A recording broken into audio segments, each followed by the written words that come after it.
Hey everybody, I'm Elliot, and today we are going to talk about bias in automotive journalists. Do a little bit of compare and contrast. Mostly we're going to look at what they do. Maybe a little bit of who I am and what I think about that. I'm very uncomfortable in front of the camera if you haven't noticed. But bear with me and let's get through this project for this assignment. Thanks. Vehicular versus fuel ride. Vehicular versus fuel ride.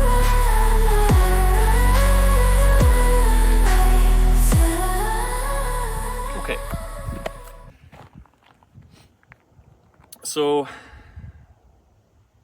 conventional journalists are expected to present information and do their research without bias, so as to give the best presentation of that information with no slants, no reason for people to not trust them. There are exceptions to that, of course. You know, you're going to have some networks that are going to lean left or lean right, and they might ask their journalists to do the same, or they might hire them based on these biases and expectations. Basically, the idea is for the opinions of the journalist to not get in the way of the information that they give to the end user. And that's not necessarily the case for automotive journalists. In fact, I would argue that automotive journalists are expected to do the opposite. They are expected to have specific opinions, and they're more akin to sports announcers, right? Sports announcers are going to have their favorite teams, their favorite players, maybe experiences with one or the other, and maybe the audience is going to share those same viewpoints, or maybe they want to argue against them, or simply want to get another perspective. And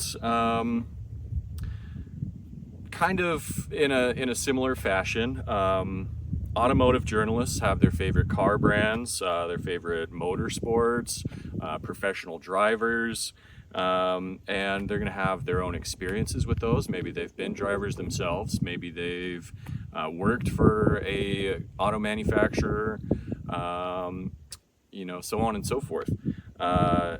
So that's kind of also to be expected. Maybe the audience shares those opinions and wants to see information from someone who's going to have similar biases. Like, what would Jeremy Clarkson be without his disdain for Teslas and hybrids, and the fun that he pokes at Jaguar owners?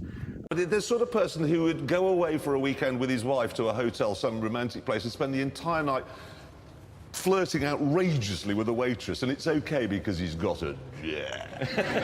Or how much he loves that Lexus LFA. And what would Doug DeMuro be without his appreciation for the Prius? 04 Prius, I think, is overrated. It was a tremendous car. Why does anybody hate that car? It is a tremendous car. Or his hate for the Lexus LFA. And what does Doug think about the bias of automotive journalists? What cars would get better or worse driving experience reviews if journalists could not tell what make or model they were driving? I love this question because it assumes that journalists have massive biases, and they do. Some of the stuff I have heard my fellow car journalists say, especially at launch events, I am absolutely astonished by. Does Ferrari drive better than McLaren and Lamborghini? If you covered up the everything, would it?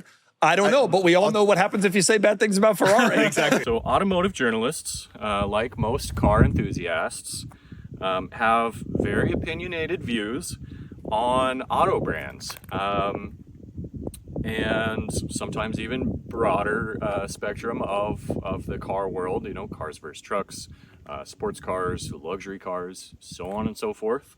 And just like Doug DeMuro mentioned, much of the bias isn't even from journalists themselves, but due to unfair reactions of the manufacturers.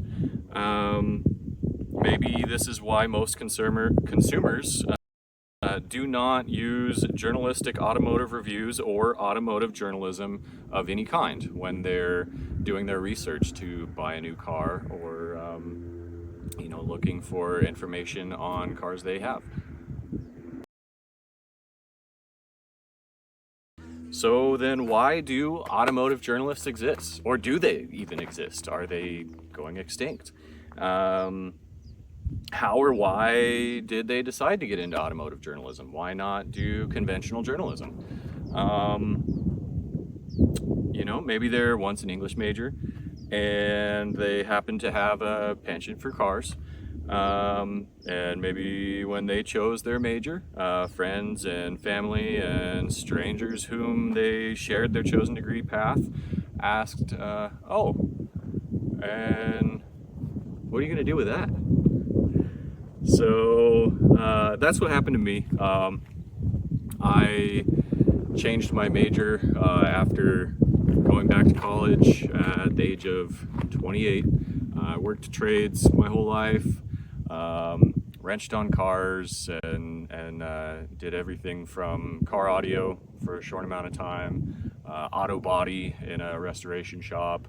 I actually went to Wyotech, Daytona Beach for marine technology. Fancy way of saying learn how to work on boats. I've owned a lot of different cars. I really love driving cars. I like anything automotive. I don't even hold a lot of bias for any cars. You know, I have my opinions on them, and you know, maybe some biases to an extent. Like, well, we'll get into that later if this video series does wind up continuing. But anyways, let's take a look at another automotive journalist, this time being critiqued by the editor-in-chief of a transportation magazine.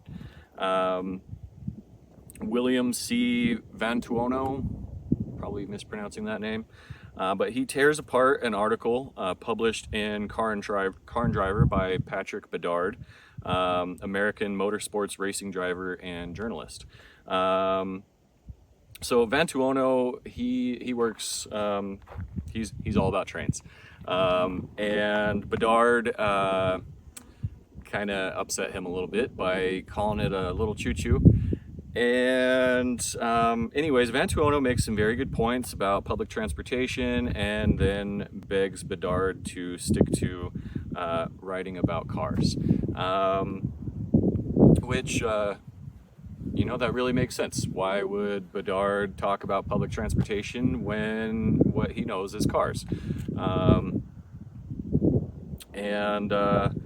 Anyways, I think that the automotive journalist is really necessary to fuel conversations about what drives us and about what we drive, and they're appreciated for their bias. At the end of the day, automotive journalism is really about entertainment, because that is that's what motorsports is. It's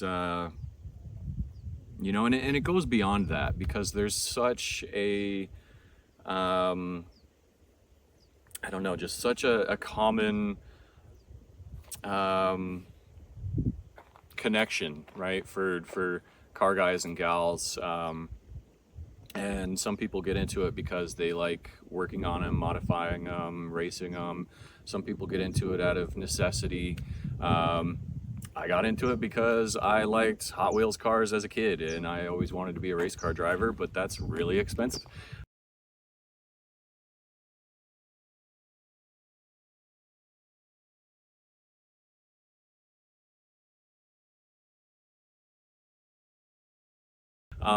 So I basically just decided to combine what I know and what I like doing, which is talking about cars and writing.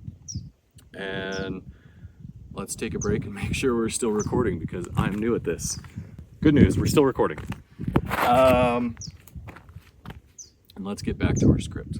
So anyways, whether it's in a magazine, a podcast, a TV show, like Top Gear, the good one, not the one we got here, or on social media platforms like YouTube, automotive journalists provide material to enthusiasts and consumers. Obviously, a little bit more so enthusiasts, but still consumers. There are still some outlets out there that cater to informing consumers, but I would really say that if you are a consumer trying to do research on what would be the best car for you, the next big purchase, I would really stick to communities and personal experiences of other consumers. Those are going to be the most realistic, the most honest. You know, they're going to have their own biases, they're going to have their own opinions, but they're not going to have that threat looming overhead of you know, an auto manufacturer like Ferrari saying, yeah, you talked crap about us, so now you don't get to drive any of our cars, or worse. So yeah, the best examples other than that I could find is Consumer Reports, which is a non-profit organization. But if you want entertainment, well, that seems to be where most automotive journalists shine. Thanks for watching. I'll probably end up redoing all of this, but if you liked it, stay tuned for a next one. Let me know what you like, let me know what you don't, and we'll see if I can churn out some more of these. Whispers in the wind, they flee. Neon skies call out to me. Wheels that spin through endless night, chasing roads of electric light. Engine roars to break the chain, speeding right through heart and vein. Feel the rhythm, let it glide. Vehicular versus fuel.